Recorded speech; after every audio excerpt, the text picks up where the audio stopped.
Hello friends, this is तहमू and welcome to banker's guide. तो आज का हमारा टॉपिक है नेगोशिएबल इंस्ट्रूमेंट एक्ट। तो चलिए देखते हैं what is the negotiable instrument act 1881। Instrument act of 1881 is a key piece of legislation in India that governs negotiable instruments like cheques, promissory notes and bills of exchange. ये एक law है जो cheque, promissory notes and bills of exchange को govern करता है। So it aims to create fair rules for the use of negotiable instruments across the country. तो एक rules को बाइंड करता है नेगोशिएबल इंस्ट्रूमेंट्स को यूज़ करने के लिए। So what are the negotiable instruments? तो नेगोशिएबल इंस्ट्रूमेंट क्या है? It is a defined as a signed document that promises a sum of payment to a specified person or the assigned. Next, types of negotiable instruments. So what are those? First one is promissory note, second bills of exchange, and third one is check.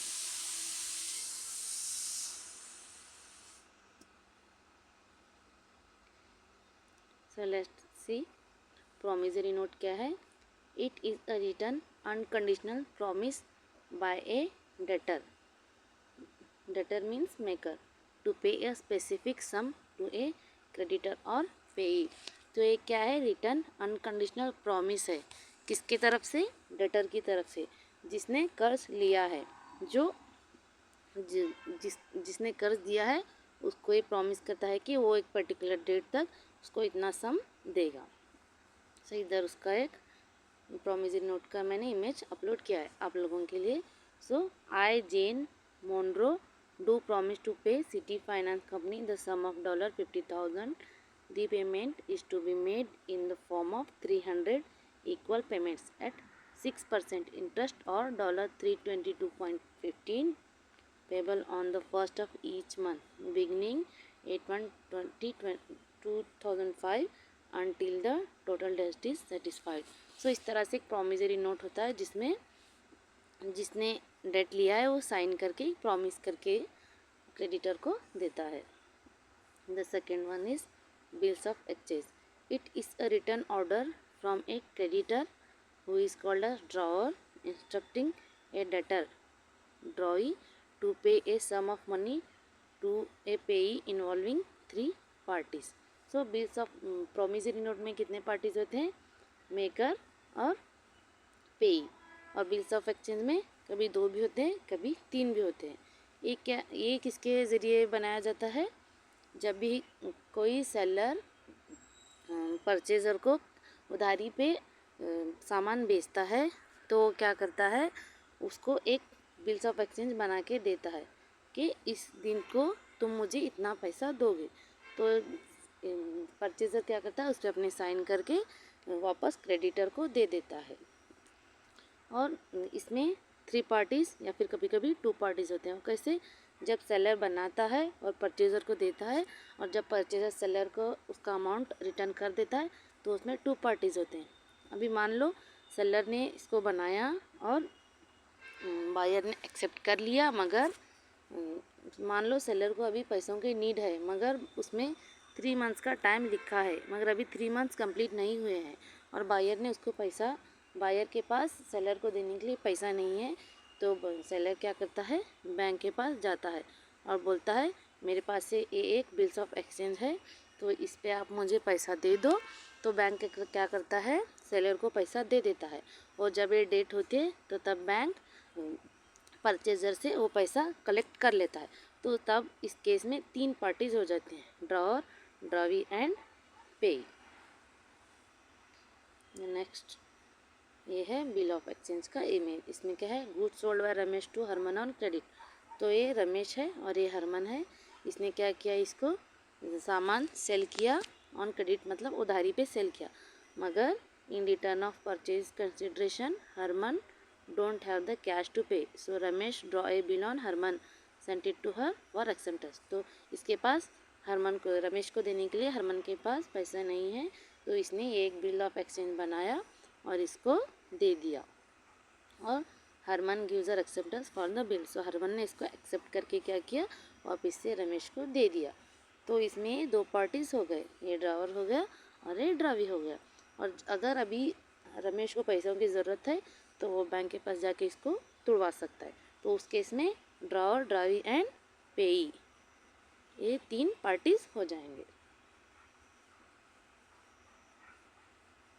The third one is cheque.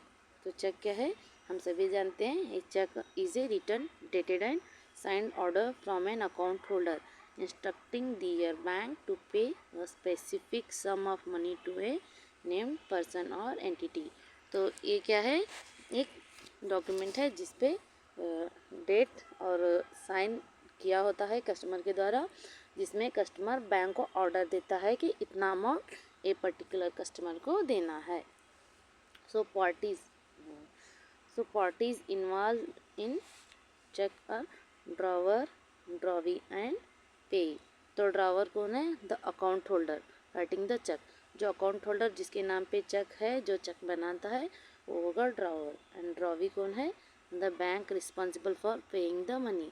तो हमेशा cheque bank पे बनाया जाता है।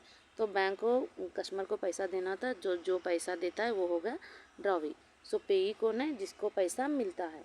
तो जिसको पैसा देना होता है, जो कस्टमर जाके बैंक से पैसा कलेक्ट करता है, तो वो हो गया पेई, द पर्सन और entity receiving the funds. The next ये है cheque. Common types of cheque, bearer cheque, order cheque, crossed check,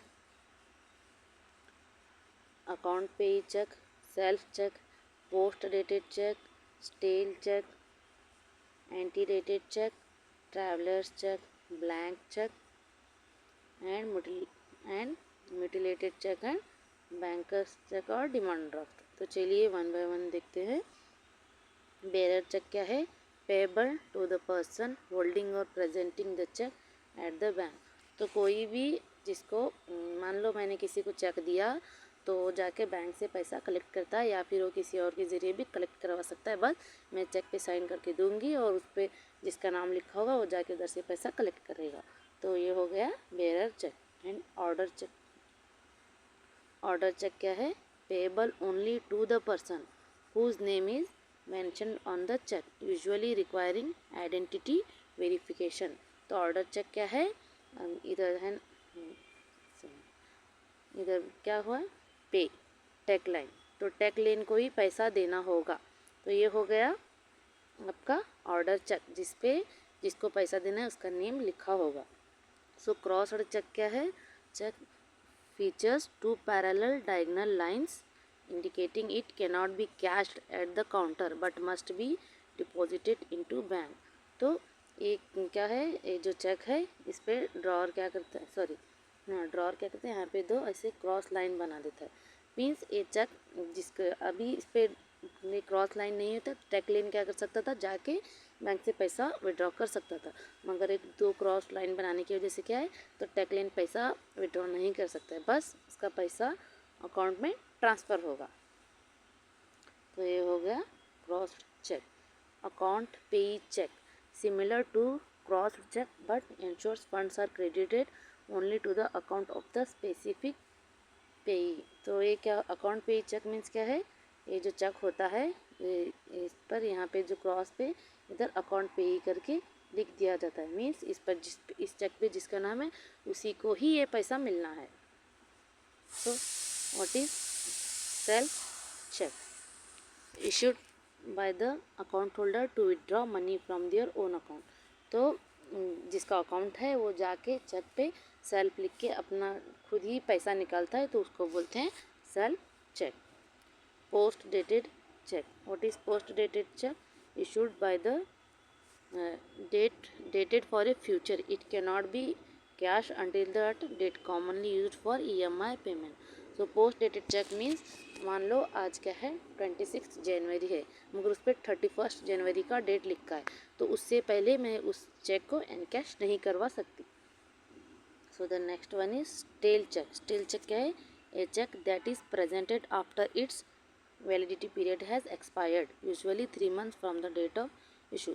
मान लो एक चेक है जिस पर अक्टूबर 1 का डेट है, तो अक्टूबर, नवंबर, दिसंबर ये 3 मंथ्स हो गए, तो मैं आज जाके उस चेक को प्रेजेंट करूँगी तो स्टेल हो चुका होता है, क्योंकि चेक की वैलिडिटी होती है 3 मंथ्स। तो 3 मंथ्स क्रॉस हो चुके हैं तो हो जाएगा हमारा stale cheque. And the next one is ante dated cheque. A cheque bearing date earlier than the date of actual presentation। सो मान लो मैं आज मैं जाके बैंक में चेक डिपॉजिट कर रही हूँ, तो उस चेक पे डेट है 1 जनवरी, तो आज है 26 जनवरी, मतलब आज के पहले की जो डेट का चेक है वो है एंटी डेटेड चेक, और हम इसको एनकैश करवा सकते हैं क्योंकि चेक की वैलिडिटी होती है 3 मंथ्स की। So travellers cheque, prepaid, secure and used as a medium of exchange to avoid carrying cash while traveling abroad। तो ट्रैवलर्स चेक क्या है? एक टाइप का चेक है जो हम बैंक में जाके एक चेक होता है जिसपे एक पर्टिकुलर अमाउंट दे के हम एक प्रीपेड चेक बनवा सकते हैं, तो हमें कैश कैरी करने की ज़रूरत नहीं होती है, तो हम इसको यूज़ कर सकते हैं। What is blank cheque? Means एक किसी को मैंने चेक दे दिया ब्लैंक चेक जिस पे मेरा अकाउंट नंबर नेम होगा और मैं इस पर साइन कर दूंगी, मगर किसको देना है पे इधर कुछ नहीं लिखा होगा, बस ऐसे ही मैंने किसी को दे दिया तो वो होगा ब्लैंक चेक। उसको जितना अमाउंट चाहिए वो भरवा लेगा, जिस डेट पे डालना है उस डेट को लिखेगा और जिसका नाम डालना है वो इधर लिख देगा, तो ये होगा blank cheque. The next one is mutilated cheque. A check that is torn or damaged, typically rejected by the bank unless validated by the driver। सो चेक जो भी कहीं पे फट गया है या फिर डैमेज हो गया है तो उसको बोलते हैं म्यूटिलेटेड चेक, और जो ड्रॉवर होता है वो उसको उधर साइन करके जब तक उसको वैलिडेट नहीं करता तो तब तक ये बैंक इसको रिजेक्ट करता रहेगा। द नेक्स्ट बैंकर्स चेक और डिमांड ड्राफ्ट। तो डिमांड ड्राफ्ट डीडी जो हम बैंक में जाके पैसा दे के बनवाते हैं किसी के नाम पे, तो वो हो गया बैंकर्स चेक और demand draft issued by the bank on behalf of a customer guaranteeing payment, so no risk of dishonour. तो देखते हैं बैंकर्स चेक और डिमांड ड्राफ्ट और चेक में क्या डिफरेंसेस है देखते हैं। पेमेंट गारंटी, तो cheques can be bounce due to insufficient funds, DDs are prepaid and guaranteed. तो चेक क्या है, अगर हमने किसी को चेक दे दिया तो उसने जाके बैंक में प्रेजेंट किया मगर हमारे अकाउंट में कैश नहीं है, तो चेक क्या हो सकता है, इनसफिशिएंट बैलेंस की वजह से बाउंस हो सकता है। मगर डीडी क्या है, कस्टमर जाके पहले ही पैसा दे के बैंक से बनवा के लाता है, तो यहाँ पे पैसों की गारंटी होती है। So issuer, a cheque is issued by an individual और बिजनेस। सो चेक क्या है, कोई भी एक इंडिविजुअल या फिर बिजनेस ऑनर है वो उसको इशू कर सकता है, मगर DD is issued bye a bank branch on another branch of the same bank.